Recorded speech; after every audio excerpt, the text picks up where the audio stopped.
Hello friends, welcome back to my vlog. ഇന്നത്തെ vlog ഞങ്ങൾ നെസ്റ്റോയിൽ പോയതാണ്. കക്കത്തുള്ള നെസ്റ്റോയിൽ കുട്ടികളെയൊക്കെ കൊണ്ടുവന്ന് പോയതാണ്. വെക്കേഷനൊക്കെ അവസാനിക്കാനായതല്ലേ, അപ്പോൾ അതിൻ്റെ ഒരു കുട്ടിക്കലാശത്തിന് വേണ്ടിയിട്ടാണ് പോയത്. അവിടെ ഒരുപാട് ഗെയിംസും കാര്യങ്ങളൊക്കെ ഉണ്ട്. അപ്പോൾ അവർ ഓരോരോ ഗെയിംസിലായിട്ട് കയറിക്കൊണ്ടിരിക്കുകയാണ്.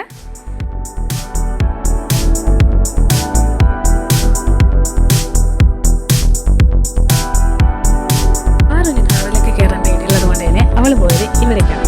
ഇതിൽ കയറി 1 hour നമുക്ക് സ്പെൻഡ് ചെയ്യാൻ പറ്റും.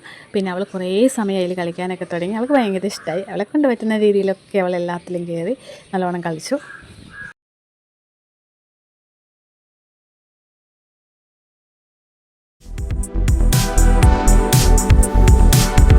ഇവിടുന്ന് കളിച്ചുകൊണ്ടിരിക്കട്ടെ. നമുക്കപ്പോഴത്തേക്കും ഷാനുവിനും ആശിനെയും കൂടിയിട്ട് അടുത്ത ഗെയിം സെക്ഷനിലേക്ക് പോവാം. ഇവിടെ വന്ന് നോക്കുമ്പോൾ അത് കാർ റേസ്, ബൈക്ക് റേസും ഒക്കെ ഉണ്ടായിരുന്നു. ഷാനു കയറിയത് കാർ റേസിലാണ്. ആശി ഇവിടെ തൊട്ടടുത്ത് തന്നെ എൻ്റെ വെയിറ്റ് ചെയ്ത് നിൽക്കുന്നുണ്ട് ഷാനുവിൻ്റെ കഴിഞ്ഞിട്ട് കയറാൻ വേണ്ടിയിട്ട്.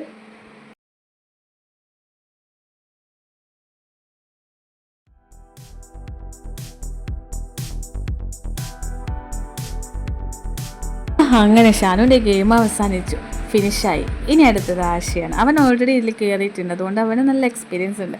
അത് കഴിഞ്ഞ് നെക്സ്റ്റ് ഷാനു കയറിയത് ബൈക്ക് റേസിലാണ്.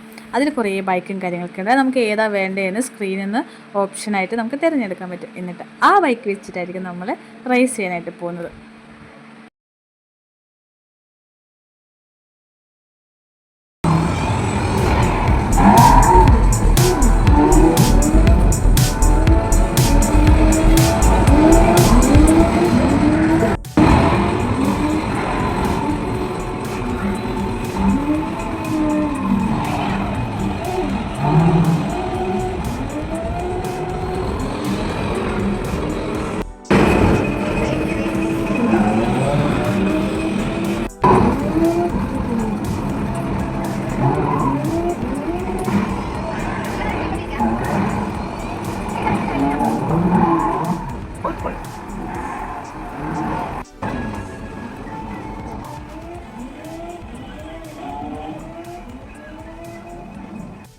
ഇതോടുകൂടി ആശയും ബൈക്ക് റേസ് കഴിയാണ്. ഇനി അടുത്തത് ഇവർ കയറാനായിട്ട് പോകുന്നത് 2 പ്ലെയറാണ്. അതായത് 2 ആൾക്ക് ഒരേ സമയം കളിക്കാൻ പറ്റുന്ന ഒരു ഗെയിമാണ്.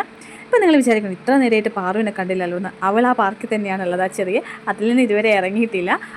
അപ്പം അവരുടെയൊക്കെ ഒന്ന് കഴിയുമ്പോഴത്തേക്കും അവളെ ഒന്ന് ഇറക്കാമെന്ന് വിചാരിച്ചു. അങ്ങനെ ഇവർ ഇതിലിതാ ഗെയിമൊക്കെ നല്ല അടിപൊളിയായിട്ട് എൻജോയ് ചെയ്ത് കളിച്ചുകൊണ്ടിരിക്കുന്നുണ്ട്.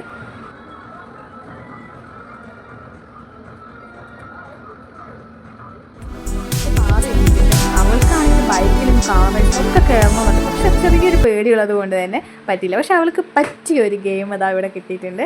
ഇതാവുമ്പോൾ ഒന്നും ചെയ്യേണ്ട, ജസ്റ്റ് അവിടെ നിന്ന് ജമ്പ് ചെയ്ത് കൊടുത്താൽ മാത്രം മതി.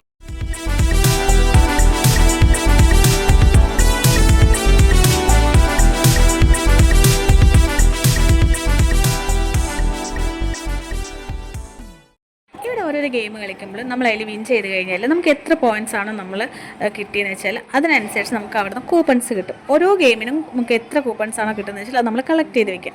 അങ്ങനെ ഫൈനലി നമുക്ക് എല്ലാ കൂപ്പൺസും കൂടിയിട്ട് അവിടെ ഒരു കൗണ്ടർ ഉണ്ട്, അവിടെ കൊണ്ടുപോയി കൊടുത്താൽ അതിൽ എത്ര പോയിൻ്റ് ആണുള്ളത് അതിനനുസരിച്ച് നമുക്ക് അവിടെ നിന്ന് എന്തെങ്കിലും ടോയ്സോ എന്തെങ്കിലുമൊക്കെ പർച്ചേസ് ചെയ്യാൻ പറ്റും. അതല്ലെങ്കിൽ ആ പോയിൻറ്റ്സിനെ നമുക്ക് നമ്മുടെ കാർഡിലേക്ക് ആക്കിയിട്ട് എഗെയിൻ നമുക്ക് ഗെയിം കളിക്കാനും പറ്റും. ഈ ഒരു ഗെയിം കളിച്ചിട്ട് ഷാനുവിന് 100 പോയിൻറ്റ്സ് ആയിട്ട് കിട്ടി. അതിന് ആ 100 കൂപ്പൺ നമുക്ക് എന്ത് ചെയ്തു, അതിൽ നിന്ന് വന്നു, കുറേ കിട്ടി. ഈ കൂപ്പൺസൊക്കെ നമുക്കിനി കൗണ്ടറിൽ കൊണ്ടുപോയിട്ട് കൊടുക്കാം. ഇത്തവണ നമ്മൾ ടോയ്സ് ഒന്നും മേടിച്ചില്ല, പകരം ആ പോയിൻറ്റ്സൊക്കെ നമ്മുടെ കാർഡിലേക്ക് ആക്കുകയാണ് ചെയ്തത്. കാരണം നെക്സ്റ്റ് ടൈം അവർക്ക് ഗെയിം കളിക്കാമല്ലോ എന്ന രീതിയിൽ. ഇവിടെ നിന്ന് നമ്മൾ നേരെ ഫുഡ് സ്പോട്ടിലേക്ക് പോയി. അവർക്ക് ഭയങ്കര വിശപ്പുണ്ടായിരുന്നു. അങ്ങനെ ചിക്കനിൽ പോയി അവർക്ക് വേണ്ട ഫുഡൊക്കെ ഓർഡർ ചെയ്തു. അതൊക്കെ വേഗം കഴിച്ച് കഴിഞ്ഞ് നമുക്കിനി കുറച്ച് ഷോപ്പിങ്ങും കൂടി ബാക്കിയുണ്ട്. അങ്ങോട്ടേക്ക് താഴോട്ടേക്ക് തന്നെ ഇറങ്ങി വന്നു. അവിടെ വന്ന് നോക്കുമ്പോൾ ഐസ്ക്രീം കണ്ടു. ഇവർക്ക് 4 ഐസ്ക്രീം മേടിച്ചു കൊടുത്തു. അത് അവർ കഴിച്ചു. 6 മുഴുവൻ കഴിച്ചില്ല, ബാക്കി ഞാനാണ് കഴിച്ചത്. അത് കഴിഞ്ഞ് നമ്മളിതാ കുറച്ച് സാധനങ്ങൾ പർച്ചേസ് ചെയ്യാനുണ്ടായിരുന്നു. അധികമൊന്നുമില്ല, സ്കൂൾ ആവശ്യത്തിനായിട്ടുള്ള അതൊക്കെ പർച്ചേസ് ചെയ്ത് കഴിഞ്ഞു. അതിൻ്റെ ഇടയ്ക്ക് ഇവർക്ക് ഇതാ ടോയ്സ് വേണമെന്ന് പറഞ്ഞു, അതും മേടിച്ചു. അത് വീടെത്തിയിട്ട് ഓപ്പൺ ആക്കേണ്ട ക്ഷമയൊന്നും രണ്ടാളും കാണിച്ചില്ല. അവരവിടെ നിന്ന് തന്നെ അതൊക്കെ ഓപ്പൺ ആക്കി. എന്തായാലും ഏട്ടൻ പിക്ക് ചെയ്യാൻ വരുമ്പോൾ കുറച്ച് സമയം എടുക്കുമെന്ന് പറഞ്ഞു. അതുവരെ അതുകൊണ്ട് അവരവിടെ നിന്ന് കളിച്ചു. ഇന്നത്തെ വീഡിയോ ഇഷ്ടമായിരുന്നെങ്കിൽ എല്ലാവരും വീഡിയോയ്ക്ക് ലൈക്ക് ചെയ്യുക, ഷെയർ ചെയ്യുക, കമൻറ്റ് ചെയ്യുക, ചാനൽ ഒന്ന് സബ്സ്ക്രൈബ് ചെയ്യുക. അപ്പോൾ മറ്റൊരു ദിവസം വേറൊരു വീഡിയോ ആയിട്ട് കാണുന്നത്. It's me Divya. Okay, by.